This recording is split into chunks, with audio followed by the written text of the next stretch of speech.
Hi ma'am, good afternoon. I'm Cadet Joven Nilasoy from BSMT Ito. Today, I'm here to present my reaction video.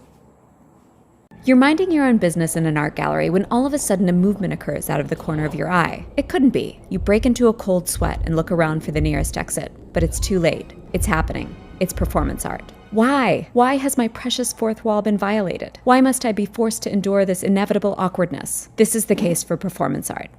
Performance art is a term used to describe art in which the body is the medium or live action is in some way involved. This is nothing new, of course. Human beings have always performed in front of each other through ritual, storytelling, dance, carnival, and on and on. But as art evolved, the word became known for describing specific things, mainly objects like painting, sculpture, and drawing. Live action belonged to other disciplines like theater and ballet and opera. But during the course of the 20th century, artists began to incorporate live action into works and describe it as art. The Italian futurists in the 19-teens saw performance as the only way to reach a mass audience, staging noise concerts and a kind of disruptive variety theater aimed at destroying, quote, the solemn, the sacred, the serious, and the sublime in art with a capital A. Think artists are kind of nuts? Well, the futurists wanted you to think that, arguing the name of madman, with which it is attempted to gag all innovators, should be looked upon as a title of honor. Dada artists embraced the crazy as well, and built off the popularity of cabaret in post-World War I Germany. Artists Hugo Ball and Emmy Hennings opened Café Voltaire in 1916 in Zurich and invited artists and writers to come give musical performances and readings of all kinds. No one knew what might happen on any given night. It could be like this, or it could be like this.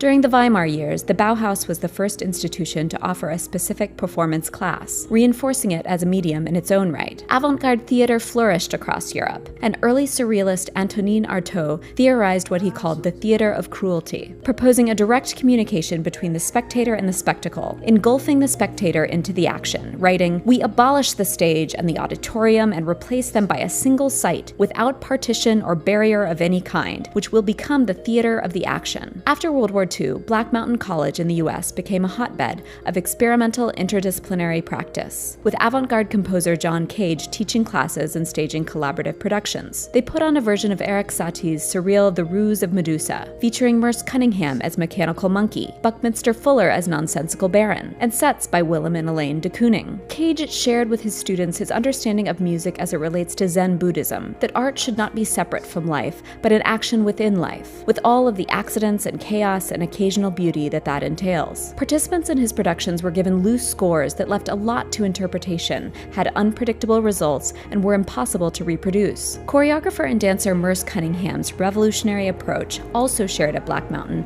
proposed that such ordinary movements as walking and standing could be considered dance. The boom of abstract expressionist painting in the 1950s emphasized the body's involvement in making art. It's obvious but easy to forget when you're looking at, say, a landscape, that every painting is a document of a series of actions that took place in the past. But with works like Jackson Pollock's, it becomes harder to ignore, with art critic Harold Rosenberg explaining the canvas began to appear to one American painter after another as an arena in which to act. What was to go on the canvas was not a picture, but an event. The Gutai group in Japan took these ideas a step further. In front of audiences, Kazuo Shiraga threw himself naked into a pile of wet mud. Saburo Murakami crashed through a row of paper screens. Tanaka Atsuko donned her electric dress. Back in Europe, Yves Klein embarked on a series for which he hired female models to cover themselves in paint and make imprints of their bodies on paper. Instead of walking through a room and glimpsing these things that happened in the past, here it is in the room with you, happening right now. The godfather of the happening, Alan Caprow, staged his first in 1959 at Rubin Gallery, stating on the invitation, "You will become part of the happenings. You will simultaneously experience them." Guests arrive with little idea of what would happen,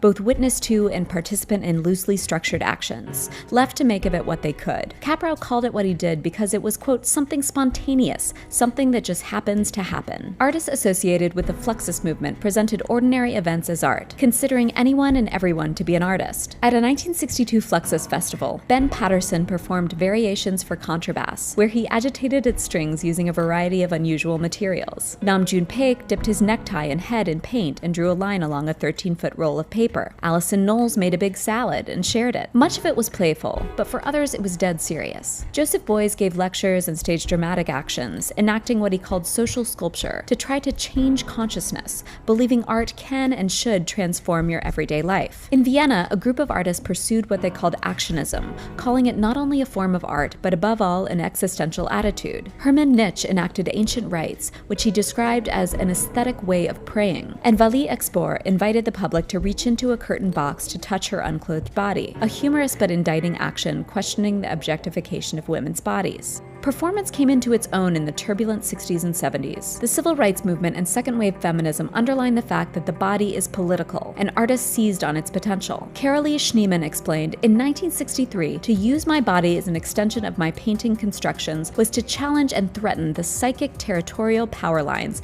by which women were admitted to the art stud club. Through performance, female bodies and black bodies and queer bodies, and bodies that bring together multiple identities, could be reclaimed, reasserted, and represented through many lenses, not just by white men this time, but by the actual persons in question. The minimalists were interested in phenomenology, or the study of consciousness from particular points of view, and so were performance artists. Inserting live bodies into artworks was an immediate way to unsettle the delusion that a universal perspective exists, insisting that every body is a self, inscribed by events, language, history, and identity, and is always in perpetual flux. These selves did lots of things. They became part of paintings. They wore paintings. They positioned themselves in space and in nature. They positioned others in space. They performed tasks, and they asked others to perform tasks. They made constructions specifically to hold their bodies. They followed strangers. They took on other identities. They asked questions. They created stores. They subjected themselves to danger. They tested their endurance. They turned the audience into the performer. They completely merged art and life. They explored desire, androgyny, sexuality, exoticism, and the burden of art historical representation. Since the 70s, performance art has been a relatively constant fixture in the world of art, used internationally to examine a wide range of issues. It's been documented and exhibited,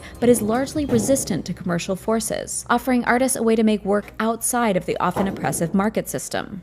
Performance today is so many different things. It's Caleb Lindsay singing as his alter ego, the melodramatic chanteuse Taiwan, whom he later declared dead. It's Aloran Calzadias, Olympic gymnast, performing choreographed routines on wooden replicas of airline seats at the Venice Biennale. It's Ryan McNamara being taught to dance in public. It's Kate Gilmore's bright pink house with women in white dresses swinging from its windows. It's Bennett Miller's Dachshund UN. It's Ragnar Kjartansson's Bliss, a 12-hour performance of the last minutes of Mozart's The Marriage of Figaro over and over again. And it's still the classic stuff like Marina Abramovic's wildly popular The Artist is Present, where the audience was invited to queue up and eventually face off with the artist. It should come as no surprise when Jay-Z, inspired by Abramovic's work, called his music video a performance art film, arguing concerts are pretty much performance art with the venues changed. Performance art was born of interdisciplinary thinking and still thrives in those spaces in between. Think art's a scam masterminded by the rich and ridiculous? Well, so have a lot of artists who have used performance as a strategy to deliberately offend,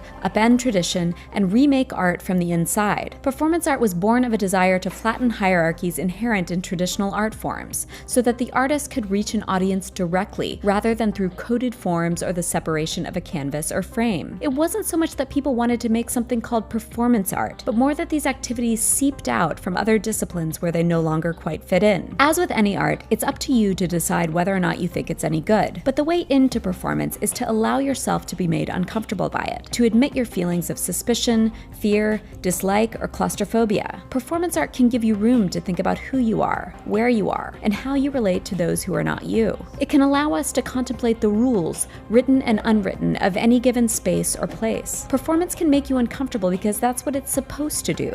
It's designed to do. Don't leave the room. Stay. Be uncomfortable. Revel in the mystery of what may or may not occur. Think about why you're feeling the way you're feeling. Invite the discomfort. Invite the unknown. You and artists and art will be better for it.